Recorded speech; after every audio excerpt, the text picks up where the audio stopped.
آئیے آج شبے کے ازالے میں جو سوال ہے، کنفیوژن ہے کچھ لوگوں کا.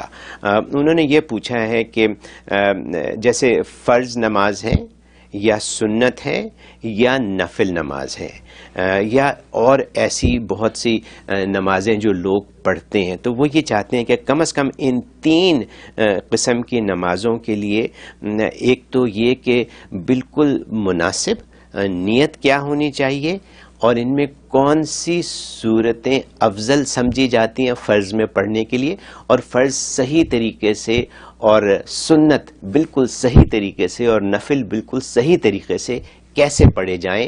انہوں نے یہ بھی پوچھا ہے کہ بعض لوگ نفل بیٹھ کر پڑھتے ہیں، بعض لوگ کھڑے ہو کے پڑھتے ہیں، تو کیا زیادہ افضل چیز ہے؟ تو اب رمضان کا سلسلہ ہے، لوگ نمازیں قائم کریں گے، تو ان کو یہ آپ کی طرف سے لیسن چاہیے. بالکل صحیح. جی ہاں، اچھا سوال ہے، اور باقی یہ کہ سوال بڑا یعنی وائڈ سوال ہے. جی ہاں، بہت ڈیٹیلز ہے اس میں. جی ایک بار خلاصہ بتاتا ہوں. جی تو پہلی بات تو یہ کہ صورتیں کو متعین نہیں ہوتی. اچھا، فرائض، نوافل اور سنن کے لیے جی کوئی بھی صورت پڑھی جا سکتی ہے. جی اور صورتیں پڑھنے کی جو ترتیب ہے وہ صحیح ہونی چاہیے. اگر سورہ فیل پہلے پڑھی ہے، اس کے بعد سورہ قریش پڑھے، جی یا یہ کہ دو صورتیں چھوڑ کر اس کے بعد کوئی چھوٹی صورت پڑھ لے، جی تو اس طریقے سے جیسے قرآن کی تدوین ہے اسی ترتیب سے صورتوں کو بھی اس پہ رکھنا چاہیے. جی اور باقی یہ کہ خوش و خضوع کے ساتھ صورتیں پڑھنی چاہیے.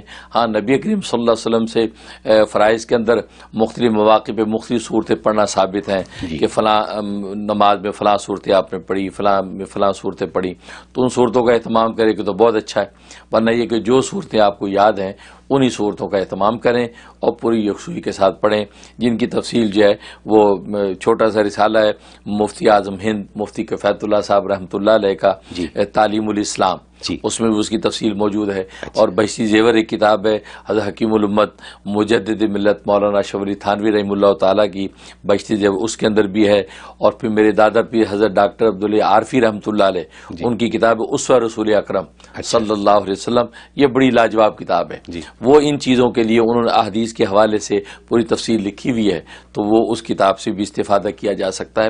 اس میں تفصیل سے ساری چیزیں پتہ چل جائیں گی.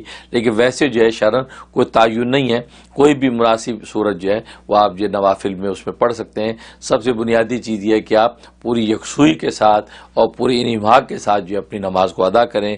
اپنے سجود ہیں اور رکوع ہیں، اپنی جو ہے قیام ہیں، بالکل سنن اور مستحبات کا اہتمام کر کے ان کو ادا کریں گے تو پھر اس کی عبادت کا حقیقی لطف بھی ملے گا اور اس کا پورا اجر بھی انسان پائے گا. اچھا، یہ نفل کی جو بات ہے بیٹھ کے پڑھنا یا کھڑے ہو کے، یہ اچھا سوال ہے. اس میں کہ بیٹھ کے نفل پڑھا تو آدھا ثواب ہو جاتا ہے، ثواب تو ملے گا، لیکن عذر اگر ہو تو عذر کی وجہ سے بیٹھ کے پڑھ سکتا ہے، تھک گیا ہے، گھٹنوں میں درد ہے، کوئی تکلیف ہے، تو پھر اگر بیٹھ کے پڑھتا ہے تو پھر جو اس کو پورا ہی ثواب ملے گا، کیونکہ عذر کی وجہ سے بیچارہ بیٹھ رہا ہے، ورنہ تو کھڑے ہو کے پڑھتا تو اللہ اس کو محروم نہیں کریں گے. لیکن ایک آدمی جو کہ ویسے ہی بیٹھ کے پڑھتا ہے، ہاں البتہ اس میں ایک بات یاد رکھیں کہ عشاء میں وطر کے بعد کے دو نفل، وطر کے بعد کے دو نفل جو ہے وہ نبی پاک صلی اللہ علیہ وسلم نے بیٹھ کے پڑھے. جی ہاں، بیٹھ کے پڑھیں. تو اس سے حضرت شیخ الہند مولانا محمود الحسن رحمۃ اللہ علیہ جو ہے، تو ان کا ایک محبت اور عشق کا ایک عنوان تھا کہ وہ بیٹھ کے پڑھتے تھے، رسول پاک کی پیروی کرتے تھے. بالکل. تو لوگوں نے کہا حضرت آپ تو ماشاءاللہ قوی ہیں، صحیح طریقے ساری نماز کھڑے ہو کے پڑھتے ہیں، یہ نوافل کیوں بیٹھ کے پڑھتے ہیں؟ کہا کہ جی تو میرا بھی چاہتا ہے کہ میں جو کھڑے ہو کے پڑھوں، اس لیے کہ مجھ میں اس میں زیادہ اجر ہے. جتنی مشقت زیادہ ہوتی ہے، حدیث میں آتا ہے الاجر بقدر نصب، جتنی مشقت زیادہ ہوگی اتنا اجر بڑھے گا.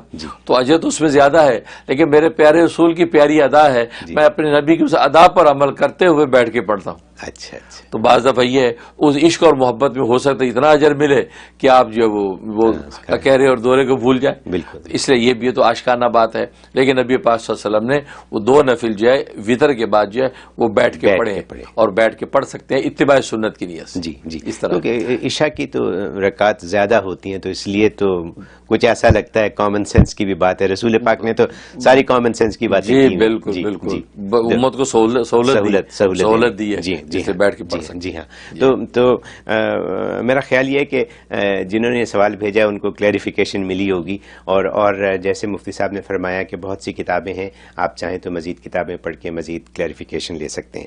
ویڈیو کے نیچے سبسکرائب کے بٹن پہ کلک کریں، بیل کے آئیکن پہ کلک کیجئے تاکہ ہر نئی ویڈیو کی نوٹیفیکیشن آپ کو مل جائے.